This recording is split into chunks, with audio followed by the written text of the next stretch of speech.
So hello everyone. Welcome to the 30th episode of the PokéSells official podcast. My name is Rocco Mitchell, and I'm your host. And today I am here with Doreann, a owner of the Cardflow company, and that is kind of what we're going to talk about today. It is a extremely interesting and very how do I say it? The company has a great opportunity, and it's taking over a space. It's going into a space that and helping a space that that needs a lot of help. So without further ado, I'll just give it to you, Doreann, and you can introduce yourself, and then we can just start talking. Yo, what's going on, everybody? My name is Doreann. I'm the founder of Cardflow. But before I roll into that, I want to say thank you so much, Rocco, for having me on, man. You know, I've known you for a couple weeks now, and we've hosted the Grails and Glory event. You and Abe and everybody, the rest of the team over there, have been a pleasure to work with. So thank you for that, especially seeing it was cold outreach from a random dude who started a new marketplace. So, Yeah. But yes, going back to that, my name is Doreann. I'm the founder of Cardflow, a new TCG marketplace. Yeah, man, it's just I recognize a whole bunch of flaws that's existing right now in the current marketplace structure. And instead of complaining to TCG Player or complaining to eBay when I know they wouldn't be responsive after all these years, I was like, you know what? I'm just going to start it myself. Yeah. So that's how I stumbled out I got here. But thanks, man, for having me on today. Of course. And how I got to know, understand, meet you guys is I got a text. So obviously we do Grails and Glory. And I believe it was after our May show, we had Pocket Evolution's TCG. I forgot his name. Dylan. Dylan. Dylan. Okay, yeah, that's why. There's so many Dylans, and I forgot. But Dylan reached out to me randomly one day, and he was like, "Yo, I have this new, I'm partnering with this card space called Cardflow, and they're super revolutionary marketplace that's going to emerge that I think is going to be big." And I was like, "Oh, cool, that's super cool. Let me make sure it's cool with Abe first before we talk about anything, because Abe, obviously Grails and Glory is our company, so I'm not gonna just be like, yeah, that's okay to do that, sure, and then not communicate with the other people." So we got on, me and Abe, and we talked with Tyler about it, and we were like, okay, interesting. And then we got on that first call, I remember, and afterwards we were yeah, this is perfect. A new show meets a new marketplace. And for context, if you guys don't watch my daily reels on Instagram, you should watch it, and my YouTube. Very good content. Yeah, thank you. Those are my YouTube's is a couple of days behind, but watch it on Instagram for the nearest date. But I do TCG Player a lot. I have a big TCG Player presence, and I've been doing that for a while. And Cardflow, kind of from what I understand, is going to be, I think, and me and Abe do this. So we do TCG Player, and we were like, okay, we know TCG Player pretty much in and out. We've both been able to scale our stores to level 4 pro sellers within a month. That's awesome, man. And we were getting, and it's good. It's amazing. I'm very grateful for it. But, there's always, not every platform is perfect. It's why I migrated from eBay to TCG Player. Abe migrated from eBay to Mercari to TCG Player. And we, after talking with you, we were like, this has the potential to blow up. Yes. So long story short, thanks, guys. Brand new show that has the potential to beat Collecticon, partners with brand new marketplace with the potential to beat TCG Player. Yes. It's kind of what what we were thinking. And so if you could just explain kind of the origin of Cardflow, and then we can go from there, and we can just talk about other stuff. Yeah. So, I thought of Cardflow back in January. So the time between thought and execution was super short. I've been in the hobby since I've been a kid. I remember catching the first Pokemon on television, and it was changing my life. Then I started going to 7-Eleven, collecting cards or whatnot. Was a huge player back in the day. Used to go to Toys R Us, we used to play the locals were at Toys R Us, and you could compete for like gym badges. So like I had like little gym badges all stickered on my book or whatnot. And it was like, I don't know, I fell in love with Pokemon, but more broadly trading cards, because then Yu-Gi-Oh came about and I'm like, oh my gosh. So like ever since I was a kid, it was been Yu-Gi-Oh. Digimon didn't hold on too well. Played Harry Potter back in the day. That was a trading card as well. So it's just kind of the thing that, you know, has been prevalent throughout my entire life. When I got into I did a lot of collecting as a child, but like after high school, unfortunately life comes along. I have to deal with that. I was in the military, didn't have a lot of time or money to collect cards as much as I wanted to. Still an online player. Even after the military, I went to college and then still playing cards online. And then like after college, started working. And then I finally got a place where I'm like, boom, okay, I can start actually collecting a ton of cards again. Like, so I never fully left the hobby, but just, you know, accumulating. Yep. Unfortunately, rent had to be too. So I fully never left the hobby, but I've been, haven't been as active as I wanted to on the buying side. And I was like, okay, time to jump back in. So I was looking like completely different from back when I was a kid.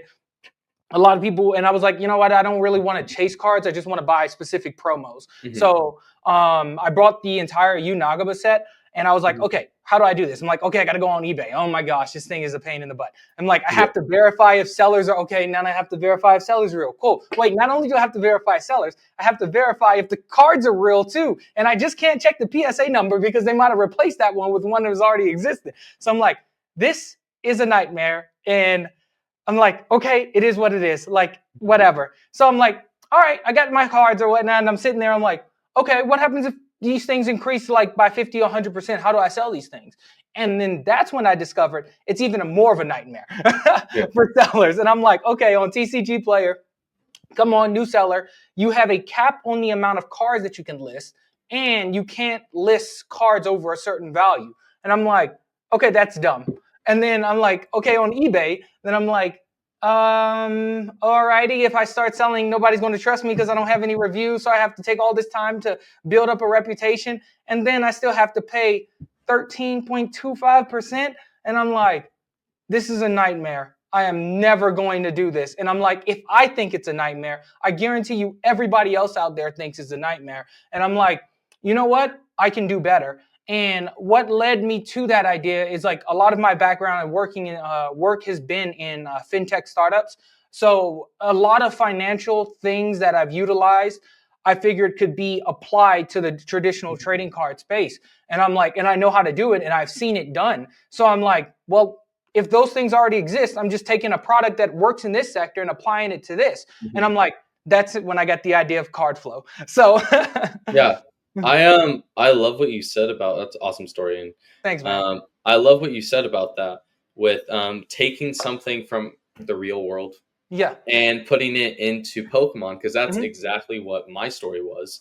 Is I've always been like entrepreneur type person, and I wanted to, you know, I did some online stuff, email marketing, I did other things online, and I was like, man, I really want to get back into doing Pokemon, and I'm seeing Pokemon business stuff. I'm like, okay, so this is a market, but it's a lot of like,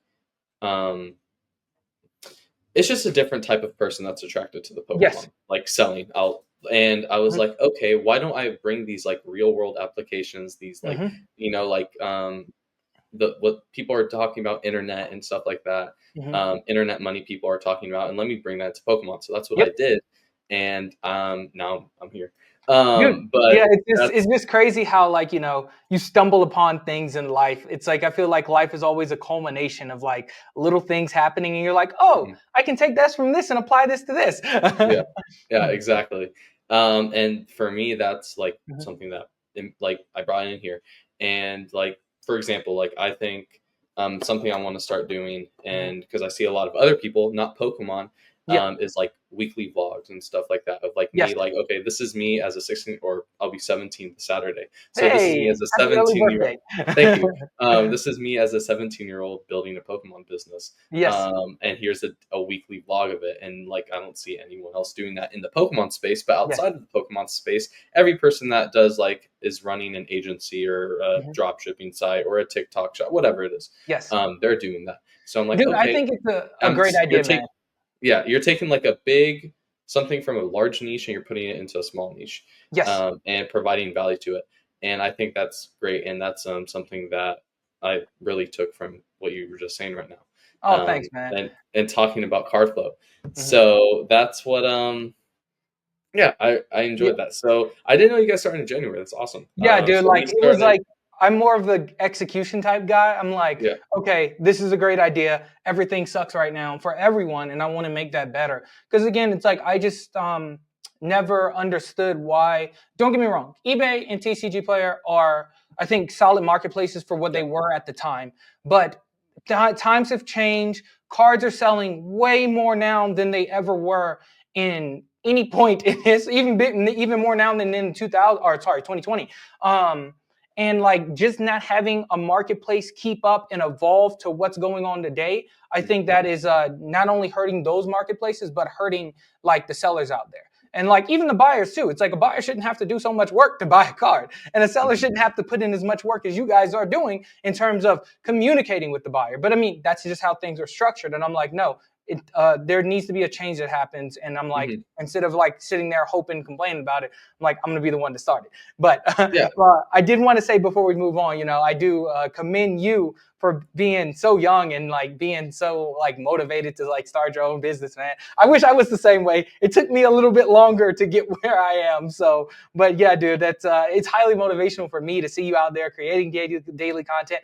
I'm a sucker for behind the scenes vlogs. So it's always enjoyable, like just seeing your journey, because like, while it might not seem like a little bit a day, it's like, you look back at day one compared to what did you hit day 108? Recently? Yeah, today is 109. Okay, yeah. So I saw the one from yesterday. So it's like then you're gonna look back in like day 365. It's like, holy crap, man! It's like a lot has happened in the year. Yeah, no, exactly. It's been crazy. And the main reason why I want to do daily content is because like I love like doing merch and stuff like that, like shirts and stuff like that. And I was talking to one of my friends who's big in the space. I was like, so how hard do you think it would be to like make like a Pokemon based streetwear brand? And he was like, well, I think you have that would be great and you'd be good at that. But the first thing you have to do is grow an audience. So I was like, dang. And I think at the time I was at like 920 followers or whatever. So I was like, okay, the first reel, like a couple of reels, I was like, okay, this is kind of just something I'm doing to grab like quick follows.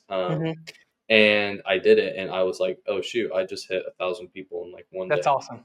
So like it just is a lot of It's why, but now I love doing it. So it's like one of those things that I look forward to doing it. If I'm putting it up super late, I'm sure that like, it's like 11 or 12 or 1 or whatever. Like people underestimate the difficulty of content creation, man, and especially on a daily basis, dude. That's admirable. Yeah, thank you. Sorry to like distract the conversation. Remind me whenever we get off the podcast. I got like a boy who does like streetwear and stuff, and like he's creating his own brand. So like if you ever wanted to like question or whatever, like got you. Yeah, awesome. That sounds great. I would greatly appreciate it. Yep. I'll text you afterwards. Yeah. But yeah. So that's kind of something that I enjoy doing. Back to kind of what we were talking about with. So yeah, I've been doing TCG Player for it's June. So. Or July, so June, May, April. So I've been doing TCG Player for about 3 months. And within my first month, I was able to scale store to level 4, and then in May, I became a pro seller. And it's great. But for example, like literally while we're on this podcast, I got an email, and something that I know you talk about, and that we can talk about on Cardflow. Yeah. But says you have a message from a buyer. Yep. And it's always like, okay, so now this person is either complaining or this person is going to have like, one of the people that I had to refund an order today was, it showed that the package got there on the 29th of June, and now they're reporting that the package was ever delivered when it shows that the confirmation of the package was delivered. On Cardflow, that would never happen, dog. We'll be like, you literally and so like that's why we have shipping integrated. So like you just print the label and ship it. So as soon as it says delivered, it's like you can't say the package never got there when it literally got delivered. So exactly. And then we would fully protect you if they wanted to like file like a chargeback. We'd handle the entire chargeback process. So That's a great segue. So that's what I wanted to talk about next. What is I know you said we asked already what is Cardflow. Yeah. But I guess at a grander scale, like what is Cardflow exactly? Yeah, So man. like what are your processes? What makes you guys different from traditional Yeah. platforms like So TCG Player and eBay and stuff like that? yeah, so there's several factors. One thing Sure. is first and foremost is our concept called flow orders. When I created Cardflow, one of the things I recognize is that buying and selling cards is happening way too slow. Auctions are still happening on eBay for cards that people already know the market price for. Like, why are we running auctions on that? People are putting in bids to one seller. They never accept the bid. It just sits there while other sellers could be able to accept those bids. So the first and foremost thing about Cardflow that I wanted to do is increase the speed at which people can buy and sell cards. And the way we do that is through flow orders. I have this whole little series going out right now on my Instagram about what flow orders are. So if you want to check that out, just go ahead and check out Cardflow Official and it'll be on there. But essentially a flow order is just saying, like, we'll take Charmander EX. Oh, I'm sorry, not Charmander EX. That doesn't even exist. We'll take Charmander from 151. Let's say there's multiple, like 10 of them listed in mint condition. So, like, typically when a person wants to put a bid on something, that bid only goes to that one individual who's selling the card. What flow orders do is, if you want to place a bid for $5, it will go to everyone that has that card listed in the condition or grade that you wanted. So that, in my opinion, will speed up trade or selling of cards significantly more than it has been in the past. I think that will become the standard of what everybody will use to buy and sell cards. Now, and of course, people can still list, but like, what's the likelihood of you, like, if you have something listed for $30 and somebody puts a flow in it flow order in for 27, you're probably going to take the 27, especially with the low market percent fee. You don't have to worry about trying to account for margins as you do on other platforms. So that is the first and foremost thing that I wanted Cardflow to be, was something revolutionary that really shifted the way how people buy and sell cards. Because I just don't, there's plenty of other apps that allow you to list, that allow you to do auctions. Okay, what will set Cardflow apart if I did the same thing? Another one is customer support. It's like, I don't believe that people who are buying and selling cards need to spend so much time talking to each other. It's like, again, it's like one of your videos, you were on vacation with your family, answering emails from TCG Player. It's like, why? So it's like, I think the platform should take a stronger approach to a more fair and balanced approach as well to customer support. It's like, if you have a problem, message like the company. Don't message the buyer. Let them focus on them. And then for all these common type of scams, we're going to have an integrated listing process. There's going to be different tiers of sellers: unverified, which will be where people don't have any sell history. But Rocco, yourself, you'll be automatically instant verified seller. Where like unverified sellers will have to take a picture of a card with the timestamp to ensure that they actually have the card, while verified sellers just need to do front and back and go ahead and list. Also reducing the amount of listing requirements. We don't have descriptions. It's like, I don't see a point in descriptions. Everybody already knows what the card is. If you're a player of the game, you know what the card does already. If you're a collector just trying to sell, you don't care what the card does. Why do you need this long, drawn-out description of attacks and this card? Unnecessary. Name, condition, rarity. That's it. So in terms of customer support, and that's another thing that helps out Cardflow, and just being integrated into the community. I put myself as a front-facing figure because I don't want to be this entity, Cardflow, just this new marketplace. No, I'm a collector myself. I'm a player myself. It's like, I want to talk to people and know what can make the platform better for everybody else. It's like, I want to build a platform that works for everybody. And it's like, if you guys want to see something, boom, I'm going to integrate that. One of the things that I heard the most are you going to integrate product? Are you going to integrate product? I'm like, I wasn't thinking about it initially, but one of the plans post-launch is to allow higher tiered sellers to sell product on Cardflow using flow orders. So that's one of the first integrations that we're going to do. So like, your guys' feedback is like monumental, because it really does change the direction of which way the platform can go. If you don't like something, at me in Discord and I'll respond. Open up a DM. So no, that's great. And product, you mean like sealed, correct? Yes, sealed product. Okay, cool. Like booster boxes, ETB. And I was going to comment that about your Discord, because I'm in the Discord. I'm not super active in the Cardflow Discord. mostly because I'm not active in really any Discords. I'm just there to make sure and look at announcements and stuff like that. But you are and something I appreciate and I like applaud you for is that you guys are extremely responsive in the Discord. You guys like as immediately as someone texts something, you guys are on it. I remember when Abe. It was funny because we had Abe because. Abe went under disguise, man. Yeah.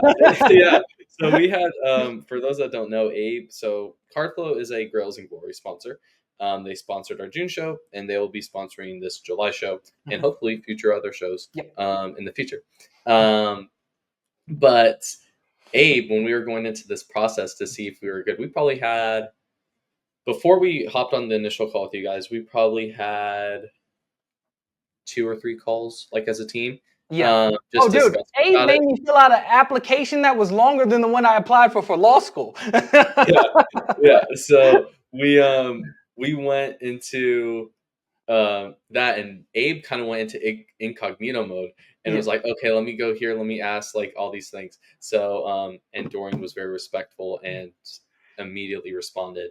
Well, not immediately because I let him know like, hey, dude, give me a minute so I can write a detailed answer, and then I responded later with like, boom. A good paragraph. Yeah. Yes. So that was I applaud you for that, and I think that's great, and something that we're hoping to do when we with Grails and Glory, we want to make like a community, obviously like a community Discord community type thing, as well as not courses, but education platform. So like say like you want to become because that's also something that you see everywhere else in the internet, but not in Pokemon. So that's something that we want to engineer and create. Dude, that's an amazing idea, man. So be like, hey, if you want to be if you want to get into Pokemon selling, here's what you do to get into TCG Player. This is what you do to get into Cardflow. This is what you do to get into eBay. This is what you do to vend at shows and buy, acquire inventory, etc.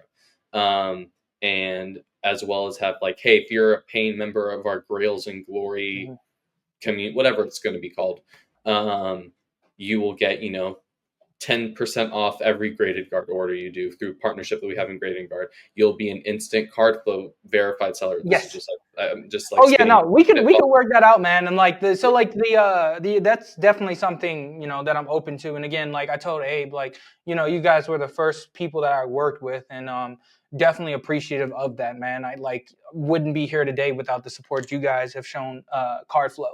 So definitely don't forget the people that supported me early on.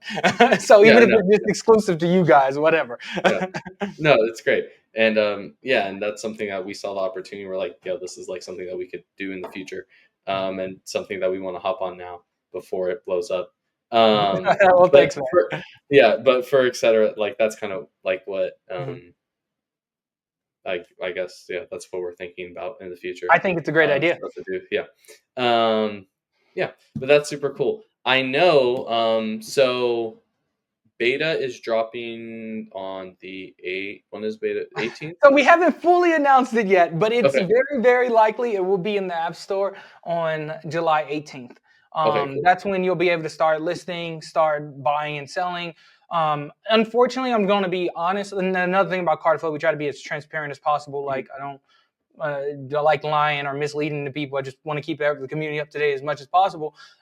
Selling will initially be slower on Cardflow than it will be on eBay or TCG Player, especially if you're a top seller on those platforms. However, the goal is to do things to incentivize people to list on Cardflow. That's why we have a 1% marketplace fee during beta. That's why also, and this, I haven't put any info about this yet, but like during the before all the way up into the end of July, any card listed on Cardflow will have a 0% marketplace fee.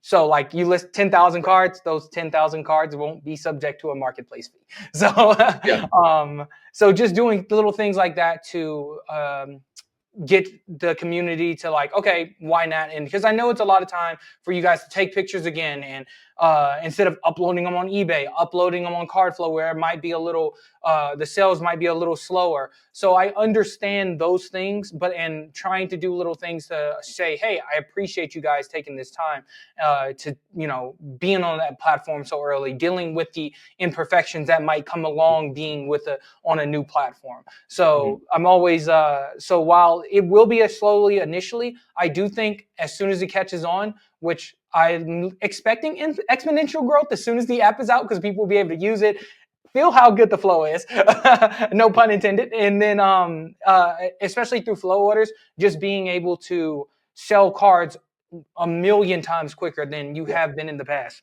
Yeah.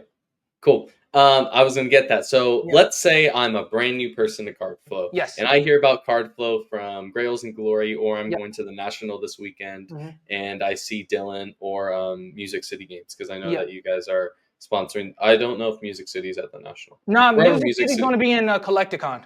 Okay, cool. So let's say Collecticon. Yeah, which is obviously a good out, like incredible. But let's say I go up and I'm like, oh, what is this Cardflow? I'm interested. And they said, I'm interested. And they're like, oh, this is beta. What is the beta? Obviously, it's 0% market fees. 0% till the end of July. Yeah, 0% till the end of July. Yes. And then explain what beta is for those. So beta is essentially the minimal valuable product, because we are a tech company, of putting out there. We just wanted to, I'm sure the product has product market fit, but it's pretty much the bare basics of the app to make sure that things are functional. Like the primary feature is flow orders, and also buying and selling through listings. So those are the only two features in the app at the beginning. However, we do plan on scaling not only outside of Pokemon cards, the sports, One Piece, Yu-Gi-Oh, and also sealed product. But at the same time, it's like, okay, we need to make sure that, everything's functional first. So the beta is to not only reward people for getting in early, and give them opportunity, and for us to get opportunity to have feedback, but also to work out any kinks that the app may have, because I have been working in tech for a while, and no matter how great something is, there's always unexpected bumps. And again, just being transparent. Once you get mass users on it, things change. But I think one of the best selling points about Cardflow is that we are trying to provide a more fair and balanced approach to selling, more so than the other platforms. We want to make it accessible for anybody to sell cards, because I don't believe at this time it is accessible for people to sell cards. It's a very difficult onboarding process, and then it's stressful because you don't know why your stuff might not be selling. So that's why by default, listings on the page are only going to be by price. We're going to have basic standardized shipping costs. Weight first and foremost, and then price, because let's say you have 100 cards listed and people buy those 100 cards. We're not, even if those 100 cards come up to $18, we're not going to charge you whatever the $18 price is. Those 100 cards is heavy, so you need to be entitled to more shipping. So like the shipping cost for that will increase. 100% of shipping costs goes to the seller, and we don't take any cut out of the shipping costs. However, the processing fees don't have any control over that. But anyway, we're trying to make it as accessible as for anybody. So if my grandma opened up a pack of Pokemon cards and found a good one that she wanted to sell, she could do it. And she would have a fairer chance to make that sell over on our platform than anybody else. Mm-hmm. Cool. That's awesome. I think that's great. This is a quick question that I thought that popped up in my head. So you're saying taking pictures, which is a big reason, obviously. Is your guys' plan to have people take pictures in the beginning so that you guys can generate a big enough database of what a card is? Go ahead. Sorry. Or will pictures always be something that will be needed on the app? Pictures are going to. So I'll say for unverified sellers, 1,000%. For verified sellers, individuals who have a sell history like yourself, we can discuss that later. But as of now, pictures are necessary, not only for authentication of you actually have the card, but also the condition of the card as well. Again, for your sellers like yourself, just take a picture of front and back, Cardflow is not going to tell you what condition you can list it under. But for people who don't have a sell history, people get very flexible on what they believe a condition of a card is. Yeah. Like real flexible. I've seen people with damaged cards. They're like, man, this is lightly played. Dude, that card has a crease going through it. What are you talking about? Like, so with unverified sellers, we're going to be a lot more strict. We're going to tell them, hey, this falls under this category. Because the thing with flow orders, you're just saying, I want this card at mint condition. So we have to make sure that the card is in the proper category. Again, you know how to categorize cards. You've been doing it for a while. So I'm not going to dictate to you, hey, tell this is not this condition. You know what you're doing. Yeah. Cool. That's awesome. So it's just a way to verify, and I assume you guys have an algorithm or an AI or you have some processing that will be like, hey, this is what our mint condition is. This is what our yes, we have a policy on what's considered mint condition. It's nothing out far. Like the thing is, we're not trying to reinvent the wheel with Cardflow, just improve on certain aspects of it. So the basic conditioning that you use on TCG players falls in line with that. It's like they're not trying to recreate a new industry standard. We're not a grading company either. So we're not going to say mint condition cards are guaranteed PSA 10. I don't know, dude. I can't guarantee you a grade because based on condition, because not all mint conditions are PSA 10s or whatnot. You can open up a new pack, pull a card, and it might not even get a PSA 10. Yeah, exactly. Cool. Awesome. I like that. That's awesome. Great. So we got that with beta. And then you guys will be obviously with Cardflow promotion. You guys have had your Instagram. You guys have obviously done Grails and Glory. You have the other people that you're sponsoring.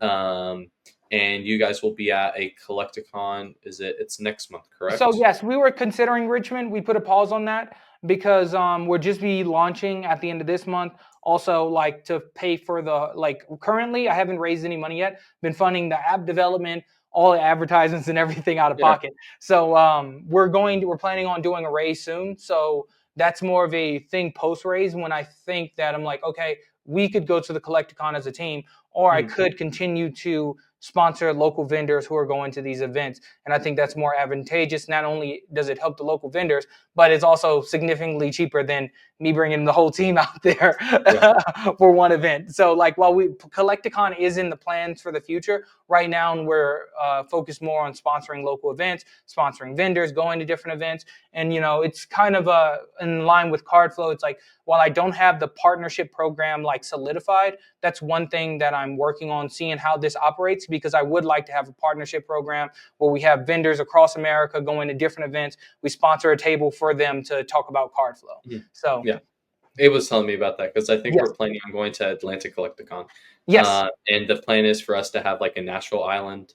So it'd be me, Abe, and then a couple of our other buddies that live here. And then we would hopefully sponsor, like promote you guys and stuff like that. Yes. I talked to Abe about that. So that's something that I think would be really cool. So cool. That's awesome. I'm excited. I think that, like I said, you guys are going to be doing it's going to be doing great things. And, dude, I'm hoping so, man. I think it will, or else I wouldn't have ever embarked on this journey. Definitely a lot more. It's crazy to think difficult than I thought, but I'm like, no, it's like I just see a massive need for it, and I think not only will it be a help to myself, I think it'll help a lot of people, like in terms of saving time and just also making more money for. As you should have been this entire time. Like, I just don't get it. It's always puzzled me, man. Like I will die on the hill. Like, I don't know why marketplaces are taking 10 to 13. And again, even when we launch, I don't know end of beta now. We don't have a determined time, but even post beta, our fees are still going to be lower than everybody else as of now, which I don't think it'll change much. Unverified sellers are going to be at 5.95%. Tier 3 is going to be 5%. Tier 2 is going to be 4%, and tier 1 is going to be 3%. And then I'll have my partnership tier where you'll be able to have access between 2.5 and 1%. That's awesome. That's great. That's nothing. Which I'm glad you guys think so. That's been the goal. Like, if I could operate with 0, I 1,000% would. That's super cool. I want to talk more about the team. So you guys, obviously you said you have a background in tech. Yes. Helping develop web things. So did you kind of spit obvious? Okay, so for example, Grails and Glory. For us, we're a bunch of Pokemon vendors. Nashville doesn't have a Pokemon only show. We find the need and we're gonna support it. I was like, bet, I'm a high school student. Let's rent out my gym. I'm good friends with my principal. Boom, let's get this done. And it was already it's for vendors by vendors is something that we like to say.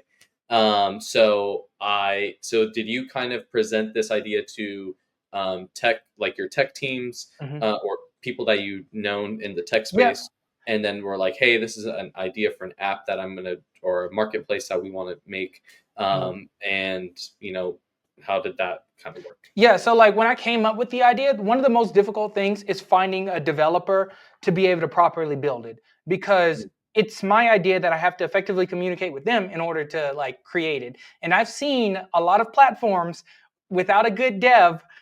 It's so bad. It's like it's dead before it even takes off. So but like I do believe like everything in life happens for a reason, and like things just kind of lined up for me, man. It's like as soon as I got the idea about Cardflow, I had a party at my house that weekend where one of my friends is a developer, and I'm like, yo, I got this idea for an app. He's like, sounds like a great idea, but I can't build it because I'm busy. So he introduced me to his friend Mo. And then I talked to Mo, I explained him my idea, and he got it instantly. He's like, I think it's great. He's like, okay, I'll work with you. So we talked, we negotiated prices and stuff. And then, so he was the first guy. And then I run a community management and marketing company as well. So when I put the info out on my personal social media account, like, oh, starting this company, blah, blah, blah.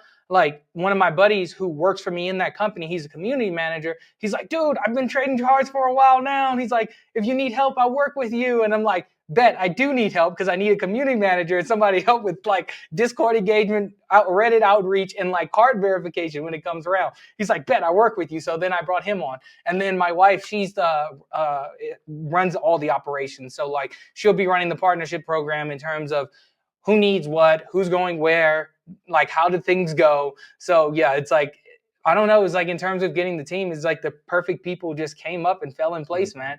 Yeah, that's awesome. So it's 4 of you guys? Oh yeah, I forgot my social media guys. So and then I have my social media team or whatnot. They come out with the content schedule. They do all the posting and help with running ads. Because unfortunately, you have to run ads, or I at least have to run ads if I want to get any visibility on Cardflow. Like, so I'm not paying for follows, but I'm paying for visibility. So helps out. Yeah. But yes, our team is about 8 people. That's 8 cool. People. That's awesome. Which is way bigger than I thought. I was like in the initial stage, I was like, oh yeah, it's just gonna be me, my wife, and Mo. No, God no. And then we're about to scale more when the app opens up. So yeah, no, that's awesome. That's cool. So if you guys need some part-time stuff, hit up Doreann and he'll get you exactly. Guys. Like, I got you. No, that's awesome. Cool. I like to that's just something I like to know. You got to know things. I also come from the crypto world a little bit. So when you're investing in a coin and stuff, you always have to know like what's the team? Like, is this have these people done rug pulls before? Have all that type of stuff. I know, dog. That's stuff I just like to ask, and stuff that I always look forward to, and just it's always cool because like once you get like, for example, like once we get this personal connection, like now it's like, okay, now I know, like I got him, like I'm more inclined to be like, okay, cool, I know these people, I know that I can trust them, I know that they're safe, and we're just gonna run it and just do well. That's something that Abe also gave to me a lot. Or something, one of his policies that I took into like my work ethic is like we all eat together. Yes, dude, thank you, man. And that's been my whole philosophy too. It's like we all eat together. Like I feel like things are a lot of companies are structured where everybody's just an employee, and it's like you're making hundreds of millions, but your employees can barely eat. Like, what are you doing, dog? Everybody can eat. There's more than enough money to go around. Everybody can succeed. And that's been the whole thing behind Cardflow. It's like everybody can win, dog. Like it's not like winner takes all. Yeah, no, that's awesome. Yeah, that's great. I think that I think that's also something that our company's connected Mhm. on, and something that like we've really clicked, and it was like Mhm. bet. So like let's run it. Yep. But that's really really cool. I want to talk also about. So Mhm. you talked about TCG Player. I forgot about that. Yep. Because now I have an unlimited amount that I can list on TCG Player. Yes. What is that process going to look like? So is it going to be like unverified sellers get like 50 cards, and then No, level God, no. threes get 1,000? Okay. No. And that's another thing I never understood. Why are you limiting the amount that you can list and for the dollar amount that you can list for? So for Mhm. like unverified sellers, they'll be able to list 10,000 cards if they have them at whatever price they want. However, because unfortunately scams are hella prevalent in trading cards, like chargeback scams, even scams for where individuals steal a collection and like trying to list this high value card. Okay, chill. So like for unverified seller, where like if you want to list a $200 card, you're gonna have to take a little extra step, dog. Like it's like we're not gonna tell you no, but we're gonna do a little bit more research before it can go through. But Yeah. we don't want to cap the ability for individuals to list Mhm. because it's your guys' cards. Why are we telling you how much you can list and what you can list for? Yeah. Awesome. That's cool. That's Yeah, great. so there won't be any like weird requirements where you need to do 30 backflips before you can sell a car. No. Yeah. That's awesome. That's cool. Yes. I enjoy that, and I think that'll be awesome, and I'm excited to do it. Most of my inventory right now is on TCG Player, so I'll have to pick up some Cardflow inventory. Yes. Oh, Which please, would man, be please. yeah. Like, Yeah, no, let's have I'd love to do that. And I already can. I'll probably have two bins. I'll have TCG Player, and then I'll have mhm. my Cardflow, and then I'll have my show, and I'll have all different types of Yeah. streaming inventory, all that type of stuff.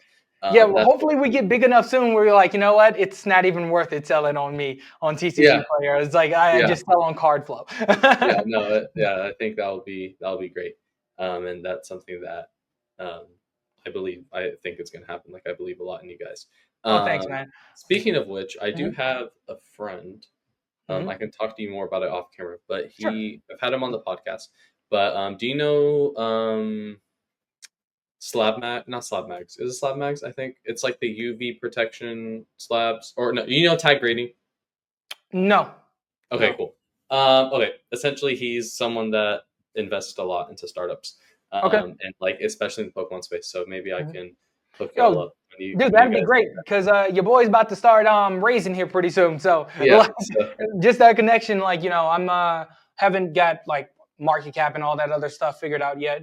Because I'm more focused. Like I personally have seen a lot of people raise, and I personally never wanted to raise with just an idea because I feel like okay, you're cool, like you seem like a good guy. Where's the product? So I really wanted to have this thing up and running and have something tangible to show people prior to them investing. So it's not like, trust me, bro, I got this. It's more like, yeah, no, this is what I've already done. We're already yeah, doing this, and this will help scale. yeah. So like going public, or do you mean like going public on an No, it'll exchange, or be a just like private teams putting? round. Like I don't plan to go public. So because like I do want to try to maintain as much ownership as possible Mhm. because like when you start going public and getting too many cooks in the kitchen, it shifts the company away from the ideals that it started on. So even with raising, I'll still have majority ownership of the company, but I do want to allow people who want to have some type of investment in the company to do that Mhm. because one of the main things that the what I'm doing is raising for is going to be paying for salaries and also partnership program, which is essentially user acquisition. Yeah. So I really like. I'm thinking sponsoring you guys worked amazingly. And I don't mean to financialize our relationship like that because it's definitely beyond that. Because if I didn't Yeah. like you guys, I wouldn't sponsor you. But what you guys helped me out with in terms of beta sign up was amazing. So it's like, okay, that worked. Sponsoring Dylan at Nationals, we'll see how many beta signups we get for that. Even Music City Games. So if those provide good results, it's like, Mhm. okay, now let's scale this thing nationwide. So instead of taking the user acquisition route of running ads on YouTube or running ads like ads Mhm. of flashy ads, sign up for beta now without knowing who's behind it, I want to take that more of a personal grassroots approach. I want to go to events. I want to sponsor local events. I want Mhm. to sponsor vendors to spread to get people on the platform and not again this Yeah. detached entity. Yeah, no, I like that, and I think that is for where we are right now in 2025, especially with social media taking even a bigger, I don't want to say control, but approach. For example, I know, and I'm a, I don't want to, I'm a not a victim, but it's 100% true because I lived through it. There's articles that's like Gen Zs and like more people are getting their information from news outlets through Instagram and Twitter and Facebook and Same. all that stuff instead of traditional meme stuff or not meme, like traditional media stuff. And it's 100% true. So that approach that you guys are having with like instead of like a web 2, you guys are like where we're like putting Instagram ads and we're putting Facebook ads, like all that stuff was great 10 years ago, 20 years ago. You guys are now taking a more organic approach where a lot of more people, if you have, it's like, for example, like I'm wearing a Gymshark shirt. Gymshark's method of advertising. Yes, they still have a little bit of YouTube ads and they still have a little bit of that because it's always good to have that. But they don't have a billboard on the highway, right? No, they have paid athletes that promote the brand for them. And through that, if you have like 10 different people promoting the same product, the reach of those 10 people is going to, one, be more, and two, be more personal than if you just post up a billboard ad and that nobody's going to pay attention to. Yeah, exactly. They have 1,000 people driving by a day, but they're not paying attention to it.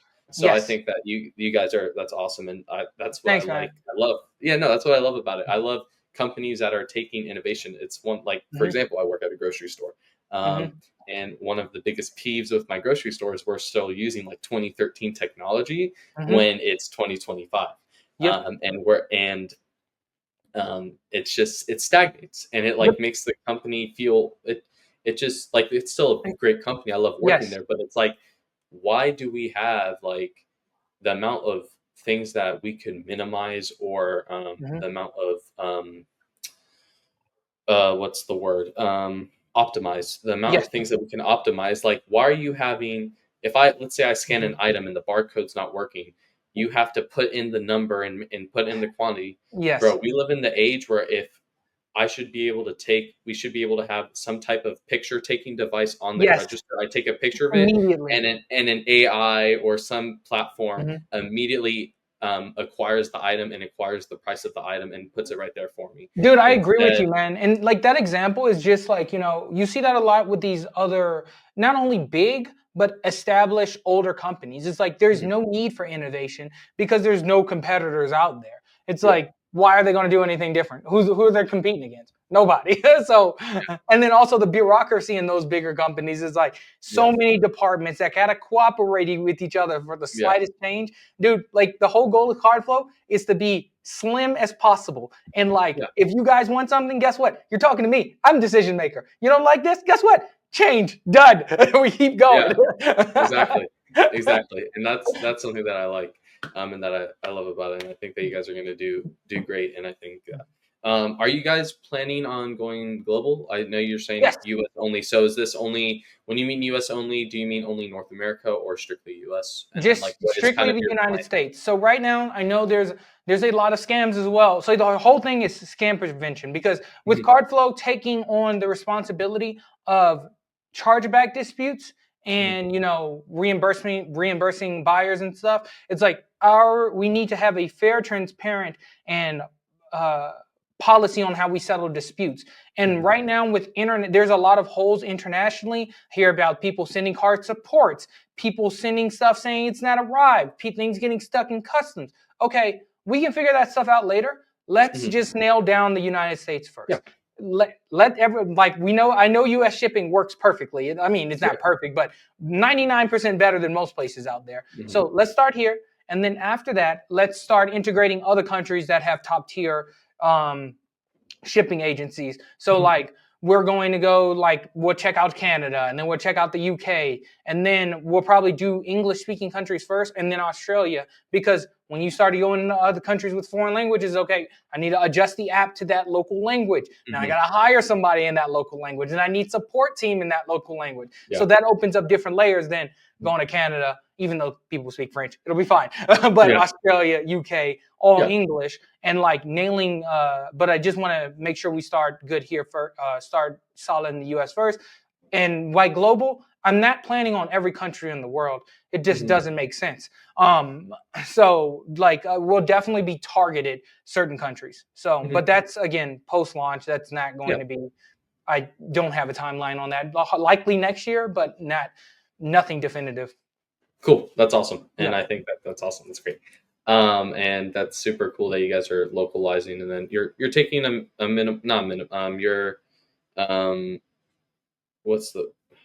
you're going micro into macro. Yes. And that's something that is great. And I think that you guys, that will help. And it helps because, for example, let's say that your shipping policy in the US is a little off. Okay, cool. Like at least we messed up in only local US and not like, a worldwide scenario. Yes, dude. Yeah. Like people were like, oh, why don't you just like launch all these trading card games at once? Well, Pokemon is different while there are trading card games, and I know Yu-Gi-Oh! At the same time, there are some differences. There's rarity differences. Is how do you want this to display on the app? One thing I hated is that if I'm searching something, it's like a name of a card, all the other card games pop up. I hate that. I don't want to see Magic. So I'm like, I want to make sure that Cardflow is segmented to exactly what you want to see. So it's just like, I don't want a clutter of cards in there for the sake of putting it in there. It's like, and verification for those cards needs to be different from the ones for Pokemon. So it's just like, no, start off with what I know the most, and then let's scale up. It's like, it ain't going nowhere. So like, for example, Cardflow will have Cardflow Pokemon and then Cardflow Magic the Gathering. So they'll be within the same app, but there will be filtering options where you can do where you don't have to see those things ever. That's awesome. I think that's great. And that's even a hassle when I'm like listing cards. For example, I listed Judge today and Pokemon. And I know Judge. all the Judge cards from like, I don't know, like some, like Union Arena and like some other like trading cards I didn't even know existed popped up. And I'm like, oh my goodness. And I have to click in the filter and do this. And like the algorithm should know that when I'm listing a card, it should be, okay, this guy's a majority Pokemon. He's selling majority Pokemon. Okay, so when we do that, maybe we do give him a list of every single Judge card, but let's give him all the Pokemon options first. So at the top, so that he doesn't have to go through filters. And I think that's something that is going to be great. And the whole approach to Cardflow is just keeping things simple and simplistic. Like we don't need, like if we have multiple trading cards, it still needs to be that streamlined process of this is exactly what I'm doing. So if you have those filters on, you're selling Pokemon and Yu-Gi-Oh! And you type in Judge, like first of all, you're taking a picture of the card, so it should populate automatically. But if it doesn't, you have to search it out, and then you shouldn't be getting things from Magic. Like that's pointless. Yeah, exactly. So not awesome. I think that's great. Oh, so something that I like. Okay, so something that kind of I think the average person coming into Cardflow, what they're going to realize is that it's the both of both eBay and TCG Player kind of together. And something that is not on TCG Player but is on eBay is graded auctions. Not graded, but graded cards. Graded cards. And I remember we talked about it when we had that meet. I think it was our last meeting that we had all together. When I was eating and I was on the same call eating. But you guys are going to have a process for people to sell graded cards. Yes. And that you guys will be, you guys will have like a, differentiation rate between Beckett, PSA, etc. All those. Kind of just walk us through like what that will look like and how that's going to. I think that's great because, like, for example, like for me, let's say I have slabs sitting in my case that haven't sold for a couple months. Okay, let me just list out Cardflow and take that. But kind of like, what is that gonna look like? Yeah, so like again, as you said on TCG Player, they don't have slabs, which is interesting. I don't know why they don't have slabs, but like I think slabs are integral to buying and selling cards. Like most things I look for are slabs. It's not raw. So slabs will be on there. We will own for the grading companies. As of now, we will only have BGS, PSA, and CGC.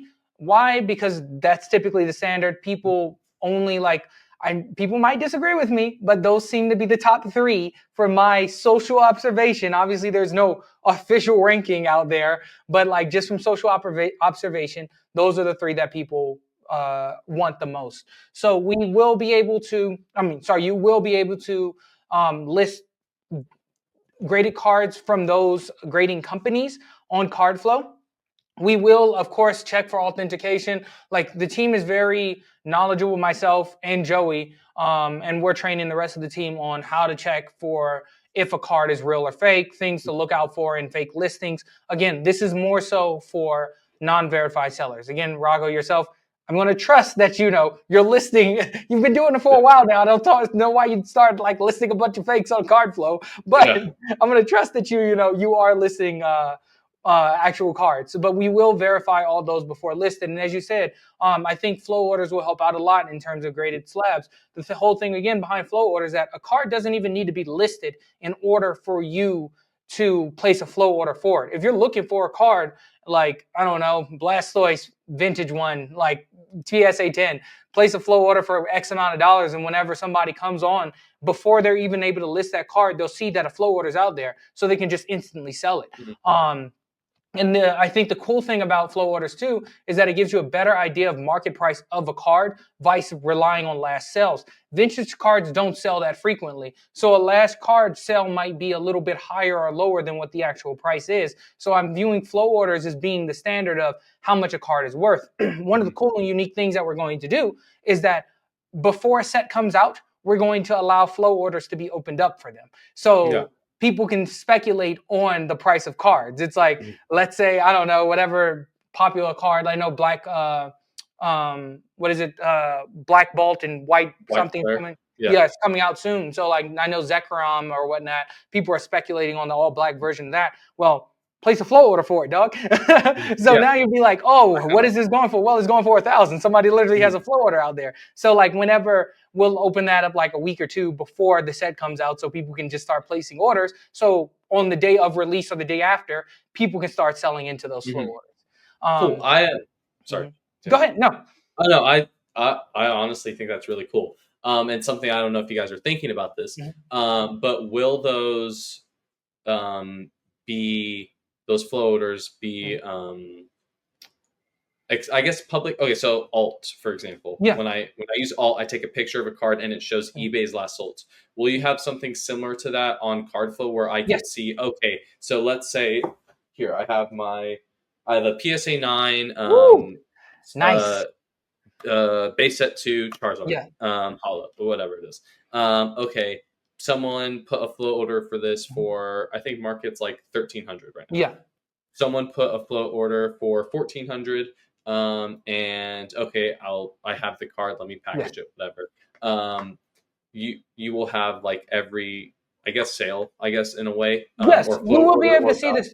You will be able to see the sale history of a card. We'll be utilizing eBay's like sell data initially because there's no sales on Cardflow, so we can't only utilize ours. So we'll be pulling from as many APIs as we can to give you the most accurate price, but you will be able to see the amount. Oh, this last flow order was this. Like we want to make data as transparent as possible. We don't believe in having certain things or we don't believe having quality of life features behind paywalls, like listing tools. No, why are those behind a paywall? Make them public so people can list faster. So we will have things like way in the future that might be paid for, but like it should not impact the basic process of utilizing the app. Like the listing process, the buying and selling, we're not gatekeeping any of that. So, but yes, you will be able to see historical flow orders and things like that. I like that. That's awesome. And that kind of, I like what you said about pre-sale. I know TCG Player kind of has that, and shops kind of do that on other websites. But I think that's really cool. So let's say Yes. the Victini from the new sets, people want it for $100, Mm-hmm. and that if you see like 5 flow orders Yes. is at $100, and you're like, okay, cool. Market price based on Cardflow It's is about going to $100. is about Yep. $100. Exactly. Maybe there's someone that wants it for $90 and someone that Mm-hmm. wants it for 120. Mm-hmm. Okay, cool. It'll be $100 or Yes. $105, whatever the thing Yep. will be.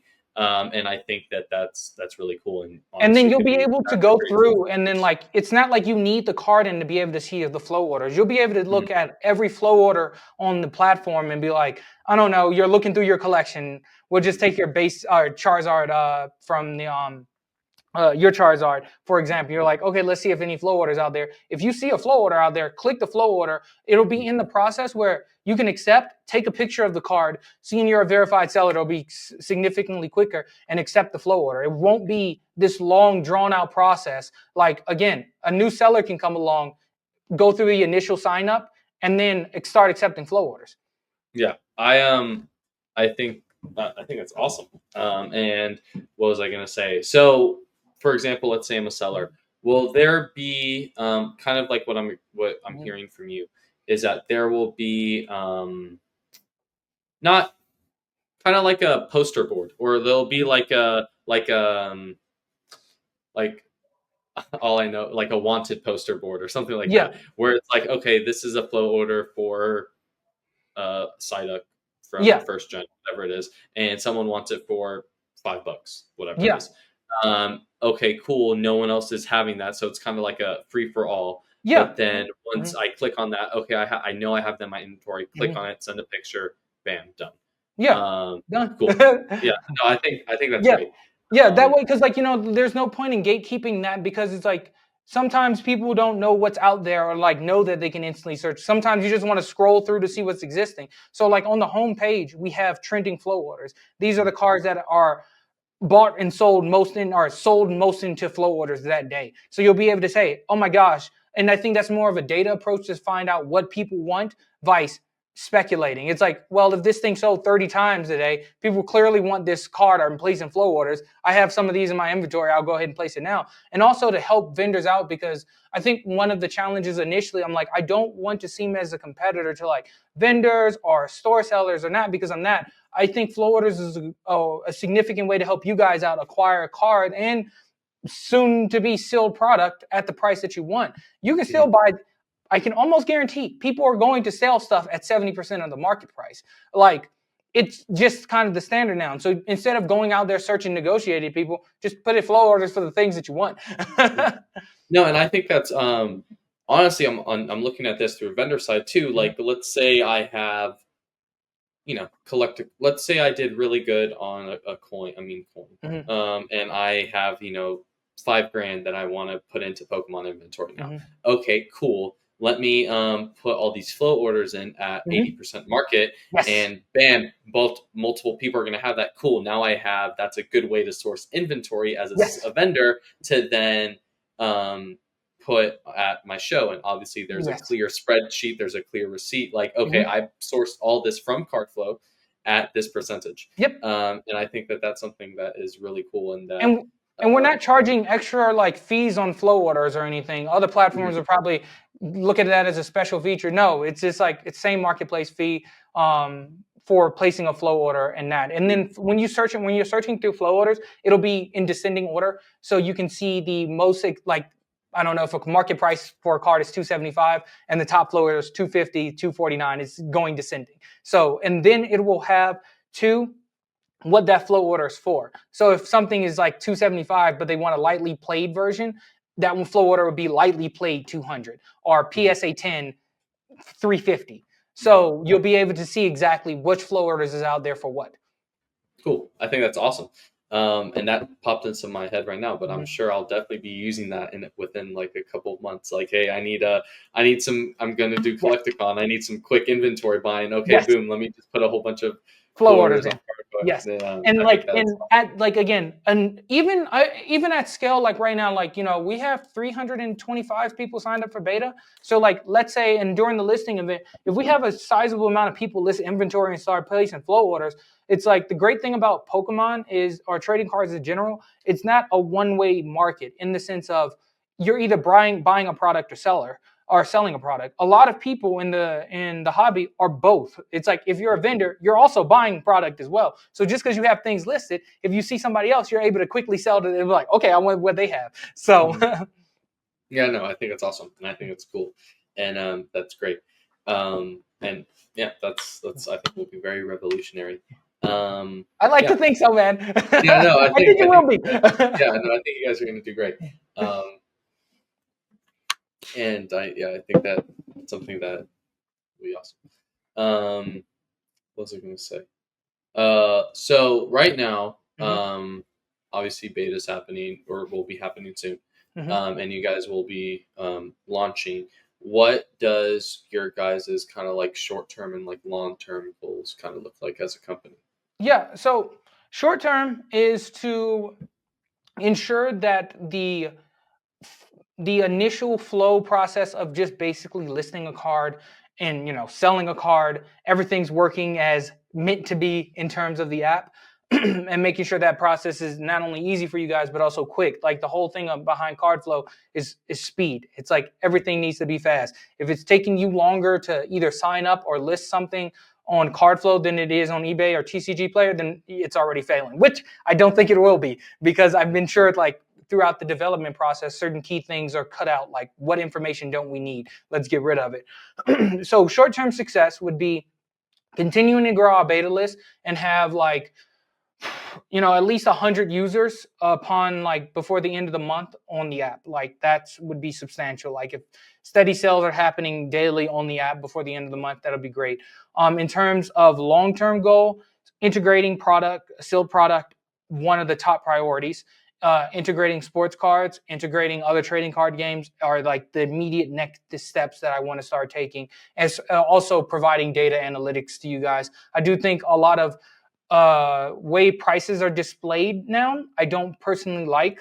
On TCG Player, yeah, you can filter for like the specific cards that you're looking for, scroll down, but I don't think it's as direct. Like looking up cards on market price, if you go on there, it'll give you this wide range of market prices. Why don't you just give the market price based on the condition of the card and like itself? Like, so while you can't filter for those things, I just think there's a more streamlined process, way of doing it. So long term is definitely making data more visible to give you guys better idea of like trends and analysis on what cards you potentially want to purchase, like shifts in the market, integrating sealed products. And sealed products only going to be for top tier sellers such as tier 2, tier 1 and partners, because there's a lot of fraud in sealed product, and there's no solid or definitive way, or at least a way in a high confidence level that I could verify remotely.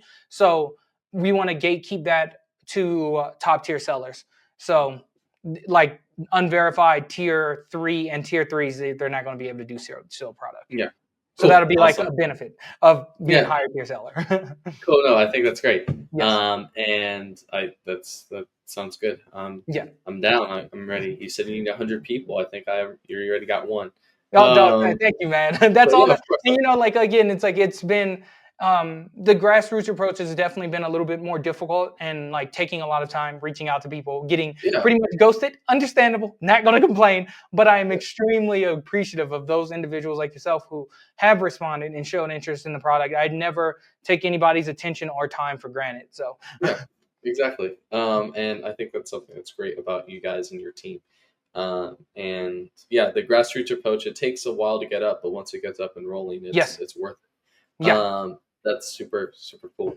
One other thing that brought both me and Abe to Cardflow a lot, and something that was like a really big selling factor to us, was your guys's involvement with orders. And what I mean is like buyer and seller disputes and buyer and seller relationship, where you guys, let's say, for example, you mentioned it earlier in the podcast, but I have, let's say I sold a card and the buyer wants to put a chargeback. Or whatever it is.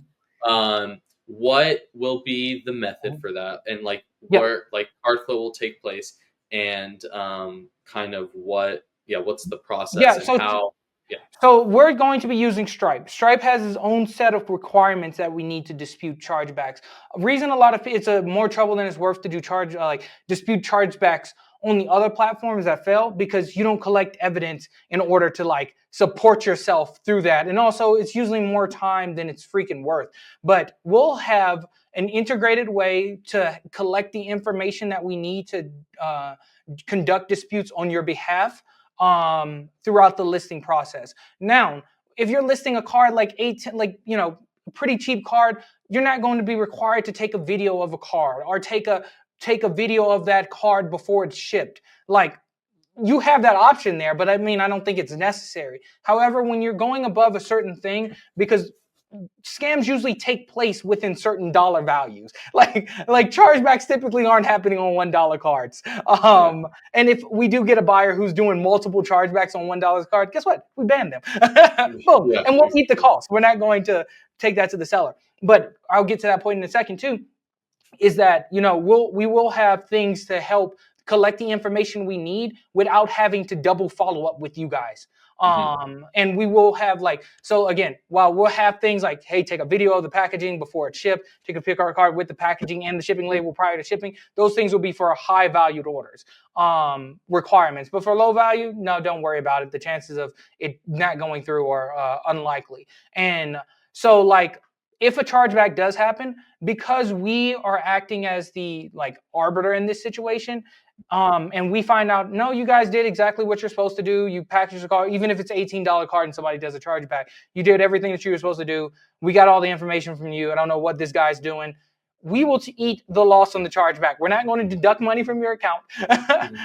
It's just it is what it is. And we'll keep an eye on that buyer going forward. So if you guys do everything you're supposed to do, you can rest assured that if a chargeback happens, you guys aren't going to be affected by it. We might follow up with a request for information from you guys, but if we find that you guys did what you're supposed to do, and another thing about being verified sellers is we're giving you guys the benefit of the doubt. Why would you not? And that's another thing in terms of disputes. Is other platforms are buyer focused, while we are taking a more balanced approach at the same time. If you guys have been selling for a long time, why did you magically just put something in wrong or a fake card or something like that? So we're giving you guys the benefit of the doubt, and we will prevent you guys. So we'll issue the payout after a card is delivered 24 hours of the buyer receiving it. And if they do a chargeback, we'll handle that. Cool. No, and that's something that I think we all appreciate, especially because it hates to when.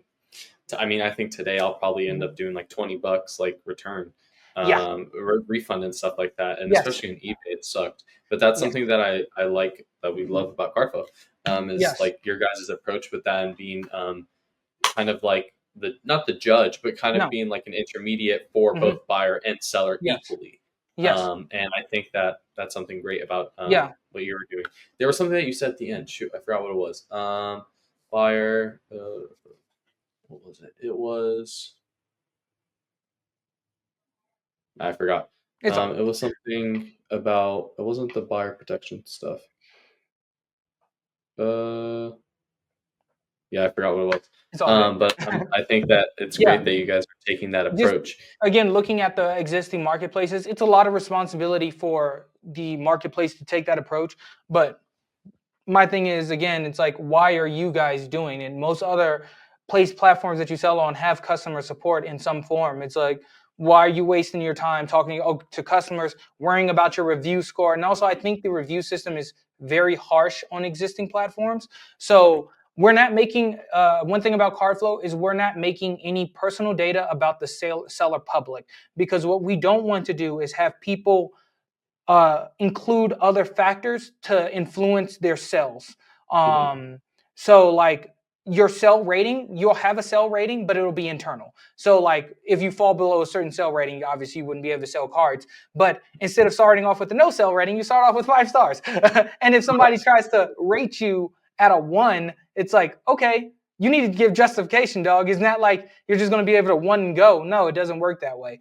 Provide justification, and if it's good, then we'll let it go through. But don't just, it arrived perfectly, but the corner of the white envelope was crinkled. Is the card fine? Yeah. So Exactly. yeah. Cool. That's awesome. That's Yeah, what so we'll be doing that. yeah, I think that's great, and I'm happy for you guys, and I'm happy that you guys are doing that and taking that into consideration when regarding your sellers and Yeah, buyers and as well. like my thing is like as a seller, it's like you don't need to be worrying about anything else other than listing, shipping, or listing, packing, and shipping. Like Mhm. that's it. Yeah, Like that's yeah. it. And then couple other things Mhm. was the shipping. Obviously, we talked about that before. You said Yes. if you have 100 cards, so are you guys going to have like a metric? Like I know I Yeah. asked this on a different Yeah. call No, that we it's had, fine. Mhm. but kind of that same question where it's like, okay, you guys are going to weigh 100 cards, and okay, 100 cards should be, let's just say 5 ounces. I don't know what 100 cards Yeah. is, Yeah. but like you'll have like, okay, one card Base is 25, 25th of like fourth of a an fourth ounce or of an whatever. ounce. Yes. Yeah. Oh, And so yes, so like okay, you're shipping 8 cards. That's like if user requires if you're going using a plain white envelope, you need 2 stamps on that. So like depending on the weight of, we'll have a standard baseline of like assumed weight on things mhm, where like based on that you'll get the shipping cost for it. mhm, So like orders above $25 will be required shipping, but the buyer's paying the shipping. So mhm, it's even if it's 1 card, go ahead yeah, and if you want to use a plain white envelope, go ahead for a $25 card. When you start pushing 50, you should be using bubble mailer and some like yeah, shipping shields and things like that. But yeah, like we will have like kind of a base standard on like mhm, depending on what the weight is and the value of the card, you should be using this and this is how much it will yeah. cost.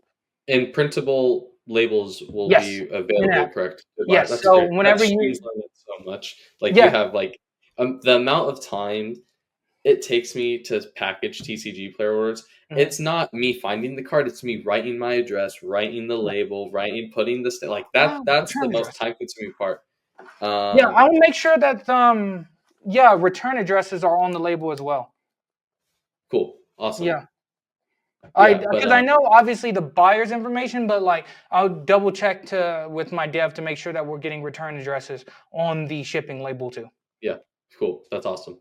But I mean, I have a thermal printer, so if let's Mhm. say I get 20 Cardflow orders in a day, okay, cool. Let me press print on every Cardflow order that Mhm. I get. It prints my 20 labels, Yes. and then okay, cool. Now I can put these on each Yes. package that I'm ready to ship out, and that just Yeah. streamlines the process so much more. And then the And tracking's updated automatically in the app. So you don't have to cool. do anything else from that point. It'll be like, "Oh, your item has been shipped." The buyer will be notified.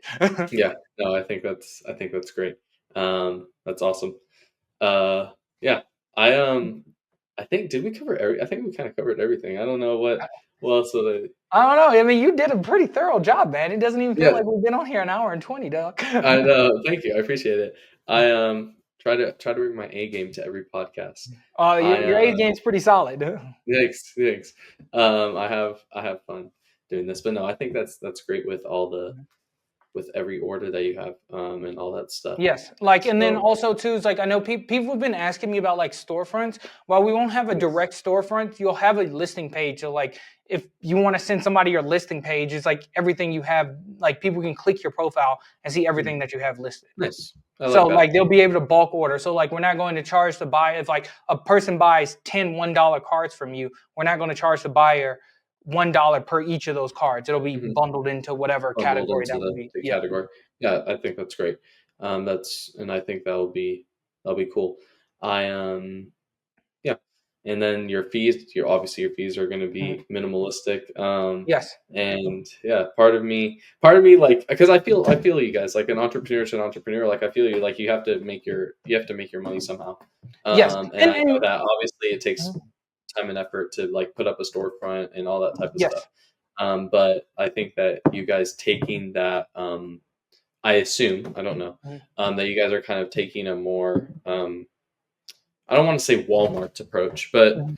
what I mean is like it's cheaper upfront, but you guys are counting on having a mass amount of people on the platform so that it kind of equals out with having a more less like Mhm. a higher fee, but then less Yeah. buyers you want. a lot So of like, buyers. if Yep. you talk to my chief operations officer, she like, and probably the rest of my team, they disagree with me heavily about fees, but it's never been about like I believe Cardflow will make money if people have a good experience. So Hmm. the process of this has been a good experience first and foremost, and like money typically follows from doing what you enjoy and providing good things. So while I should be more focused on profit margins and stuff, I'm like, let's just focus on making something good because it's Yeah. like you charge higher fees, nobody's going to use the app. Okay, but if the app is good and the fees are lower, then everybody's using the app. So I'm Yeah. like, okay, cool. And if like we get to the point where we're like, one thing I don't ever want to do is raise fees. Like that's been a goal of mine which we from when I set out with this. And if anything, I'd love to lower them. So like we get to that point of people are selling a whole bunch and like, okay, we can lower like by 0.5%, 1% or whatever. It's like I'll be all about it. But yeah, it's definitely more again, it's like designing this product is like, what do I want to use as a seller? It's Mhm. not been about extracting money from people. It's like everything sucks now and it shouldn't suck. So how can I make it better for people who Mhm. are trying? Like see Pokemon as an emerging asset class. People Mhm. look like a lot of my generation and your generation are in looking for alternative assets to invest in, and a lot of people laugh at it, but like Pokemon cards ain't going nowhere. If anything, they're only going to Mhm. continue to gain more value. And I think there needs to be a marketplace that reflects that. And there Mhm. currently isn't one. And I'm like, I'm going to do Mhm. it. And that's, Yeah. again, the whole ethos behind Cardflow. It's Cardflow. like Yeah. everybody can eat. Everybody can Yeah. eat. It's like, why are you like, if you're providing solid support to people where they can just focus on buying and selling, I don't think Mhm. people will care much about like the current fees that they are. Lower fees, I get more of my time. Great. Mhm. No, I think that's great, and that's awesome. Again, um, I think you guys are going to do great things and make a big hole in the community. Oh, thanks, That, man. or I should say, fill a hole that needs to Yes. be filled, not make a hole. But you know what I mean by that. Yes. And I think that you guys will be cool. Are you guys going to have? This is just something that just Yeah. popped out of my head. Like, will you have like obviously I know like TCG Player does articles and stuff like that, but will you guys have like based off your data, like Analysis section, yeah, like kind of like like here. analysis, So, like this is so all like, let's say the EV promo from Prismatic yes, Evolutions, we had 5,000 yeah, copies sold across the whole platform this week. yeah. Like, are you guys gonna have like kind of like Well, weekly recaps or something like dude, that? if like at that time, that would be great. Right now, because again, I'm running this small team right now. If we get to that Hmm. point, I'd love to do something like that. But right now, the primary focus is, and don't get me wrong, it's like if you want to do articles like that once it up, I'm gonna be like, hey, we can talk on something, man. Yeah. So, but like in terms of like, and I guess that's the good thing about it is like if that's in something you're interested in doing whenever the app is up, hit me up and then we can talk about it. Yeah. But like in terms of like what I'm focused on. I just want to make sure it's a good product and that we're being able to help you Hmm. guys in areas that say we're going to do. And I think, Hmm. all that other extra stuff is nice, but I think there's a lot of content creators out there that do a good job handling that Yeah. and other things. So like, I think that's great to have, but it's not at the top of the priority list. Yeah, no, I feel that, and I obviously that was just something that popped into my head. Mm. Um, and I So like mean, yeah, whenever my flow orders are out or whatever, I'll be putting out little videos like, yo, these are the top trending flow orders. Like if you got this card mm, now, go ahead and instantly sell put on it on. Cardflow. Yeah, yeah, I think that would be cool. Um, and then how are you guys incorporating? Obviously, a merging, like, I don't want to say selling class, but a Mhm. merging way to sell things is like through a live stream, like a TikTok Yeah. shop Like or whatnot. a whatnot, Yeah. etc. Do you guys have kind of like Uh, like in like a ideas feature in the coming for future to, that. yeah, to have like Cardflow live or something like that? Yeah, I don't like. I think it's a good idea. I haven't really thought about it too much yet, Mhm. because it's like Whatnot does a pretty good job. I like Whatnot, Yeah. so like, I haven't thought about too much about that. So potentially, I don't want to Yeah. exclude anything. But as of right now, no. We just want to focus Yeah. on integrating other cards, scaling internationally, like other card games, making sure everybody has a good experience. And it's like Mhm. that's another nice to have. Like, oh, okay, like sure, we Yeah, integrate possibly. this. Yes. Yeah. Cool. That's I think that's great, and I think that's like that you guys, I'll be good for you guys. Yeah. And I think that, yeah. I don't want to expand too much. Like, again, I know we're going to expand, like even just thinking about like chargebacks and stuff. It's like, everything sounds great in theory, but then like in practice, I'm like, oh gosh, I need people to help me with this. So then it's like, I want to keep things as much as possible, the team as slim as possible. When I say that, I want to be, again, have a relationship with everyone on my team, and like, don't want to be this massive corporate, or even if we do become a massive corporation, at least I have the sole decision-making power to be like, nah, this ain't it. So like everything will fall back on me. And if you guys want to see changes, like even the whole whatnot I did, like nobody suggested that before, but you're the first one. Now, if 20 other people say that, I'm like, okay, maybe we need to move that up on the priority list. No. I think that's great. Yes. I'll probably start wrapping up, but yeah, I don't know if you have, if there's anything else you want to either talk about the app, or maybe dates that people should be aware of, have booked in their calendar, just anything else related to Cardflow that you would like to talk about. So, dude, first I want to say thank you for being such a thorough interviewer, our host in this, or host, not interviewer, but a host. It's great talking to you, and thank you so much for just allowing me a space to talk about Cardflow, because every little thing helps right now. But as far as like anything additional I want to talk about, no, man, we like literally covered everything like to a T. But if anybody else has any questions or want to know anything specific, you can always message me on any social media platform, Instagram, TikTok, Reddit, Twitter, it doesn't matter. And I'll be the one answering. Yeah, it's the Cardflow account, but I handle all the messages. And then, but yeah, as far as dates go, early access for us, and I'll get it out to you and Abe and stuff next week. And then we're shooting to be in the App Store.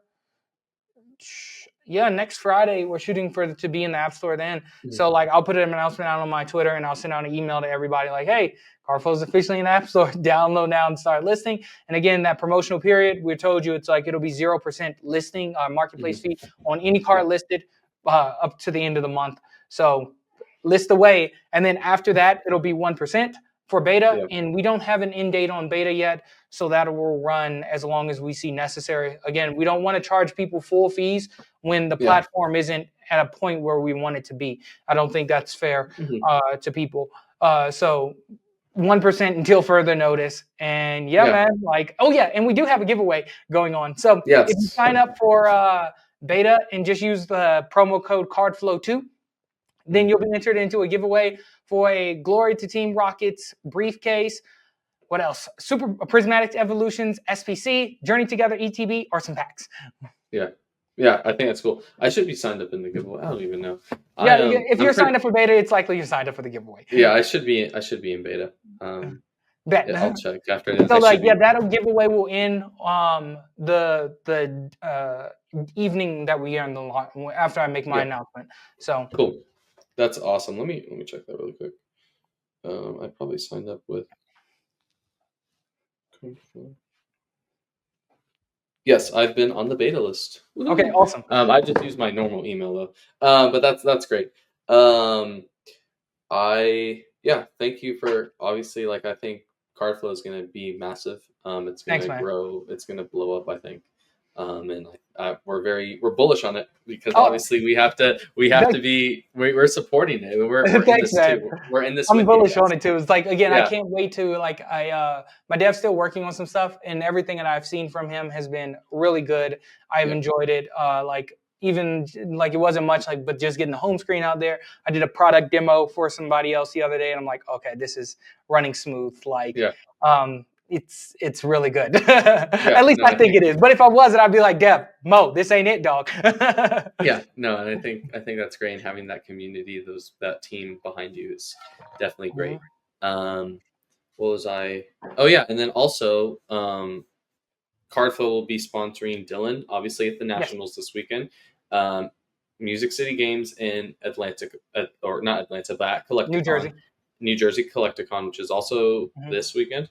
And then the third Grails and Glory Show in Madison, Tennessee. Yes. I'm pretty sure. Abe at Collecticon Atlanta. And also we can talk about that too if you're looking for a sponsorship. Because one thing I don't want to do is overlap events. So I don't want to have 4 different sponsors with one event. No. If anything, I mean, me and pretty much how it works. Is I'm PokéSells, Abe is Master Sence, and then our buddy that's going to be doing it with us is Jim, his name is Marvel's Collectibles. Then we have Lucky, who is Lucky Cards, and then Jesse, who is Light Play All Day. But we're all together. Like, we're all the same thing. Okay, if Abe has a Cardflow binder or a Cardflow stand, just pass me some flyers and I'll do it. Like, that's not like I'm someone like I would much rather like you said, you're going to start funding soon. Like, I would rather, put funds into the company and then just like help Abe than like just be like, okay, sponsor me a couple tables. Like, for me at the end of the day, like, it's not like I started all this from zero. So like I'm just enjoying the ride, and I'm like, yeah, sure. Maybe if Abe can't make it to a Collecticon or Abe can't make it to a specific show, that's not like I'm not going to ask you guys to sponsor me for Lighthouse, which is like a local show. But let's say I make it to a Collecticon and I'm like, okay, cool. There's no other people here. Yeah, let me hit Doreann up. Hey, if you want to cover half of a table cost or whatever it is, like that's kind of my method on it. I'm down with that. Like, or if you guys want to cover like my hotel room or whatever it is, like something like something that's like, not. So like and that's the thing too. It's like, pre-funding, because it's like kind of using this as a test ground to do to see how the partnership program can look and how effective it is. Like, just doing Abe, Dylan, Music City Games, and like just doing your guys' event was hella helpful. So I'm like, okay, let's see how it goes with individuals. And if it does have a similar, it doesn't need to be as big of an impact, but a similar one, I'm like, okay, this is valuable to do, especially if it's like getting users, getting the word out about Cardflow. It's like I'd like to have a nationwide, again, partnership program. If you're in the partnership program, you guys will have 1%. But other people, once it's officially rolled out, there will be tier criteria within those to help out. And like, I envision it, not set in stone yet, but like 12 events per vendor per year is we could sponsor a table. If you guys like talk about Cardflow, hand out some flyers or whatnot. And I still have you guys sent us a crazy amount of flyers, so we still have all those. Okay, because it was 2 events, so I'm like, I didn't want to have to duplicate. Yeah, if anything, I'll be passing them out. I'll give some to Dylan if he doesn't have any. And he has some. I sent him some. Okay, cool. I still have your guys' banner too, so I'll probably toss that over to Dylan. Okay. It's your banner's literally in my room right now. So I have that, and then we have like I think like 1,000. However, I don't know how many. There's like 500 of them. Yeah, like we have a whole bunch of those. So Perfect. Obviously, I'll be tossing them out at the national. Abe and I are like, yeah, bro, give the homie. Thank you guys. I appreciate that. But that's kind of what we're thinking for that. And like for me also, like I would much rather be a partner on Cardflow website than like, and like I said before, like that's kind of like where I come from, like more e-com type stuff. So like I'm more down for that, and then maybe like half the table, like I said before. But obviously we'll cross that bridge when we get there. Yes, we'll cross that bridge again. Early theorizing like how this will work, because again, like the whole thing has been Cardflow is definitely community oriented. So like for the partners, I want to have like a little welcome package, it's like Cardflow t-shirt. I'm thinking of like custom trading cards too, or whatever your like Instagram logo is. No, that'd be sick. So, have like a Cardflow like dinner like once a year. Yeah, exactly. Like those things. Like exactly, man. Yeah, like that. That stuff is good. That stuff would be cool. So, good for content too. But look, I don't do it for the content. I'm doing it because like even if nobody records, it's like I'm not bragging about it. I don't think it's something that's just like more of a thank you for helping me, because it's like, it is a partnership. It's like like you guys help me, and then you also help you in some way. Yeah, exactly. But that's awesome. And I'm very excited for everything that'll become. And then obviously, so people can find you. They can find you everywhere, and at cardflow.com, I assume, to sign up for beta. Nope. Cardflow.xyz.com was taken. So I'm like, yes. And then people like haggling over. I'm like, dude, I'm not spending all this money on .com. .xyz. So Cardflow.xyz, Cardflow official on Instagram and TikTok. Okay, there you go. I'll make sure to link you guys down below. But that's awesome. So thank you so much, Doreann, for coming thank you so much, man. I appreciate it. Appreciate you. I'll hit you up after I have to eat dinner, and then I'm gonna go to the gym. So I'll probably hit you up when I'm on the treadmill and stuff like that. All right, dude. But thank you so much for coming on, and thank you everyone for watching. I hope you guys found this awesome. I really enjoyed this podcast episode, as I do everyone. So we'll hope to catch you guys next week, and I hope that you guys have a great rest of your day. Bye. Peace.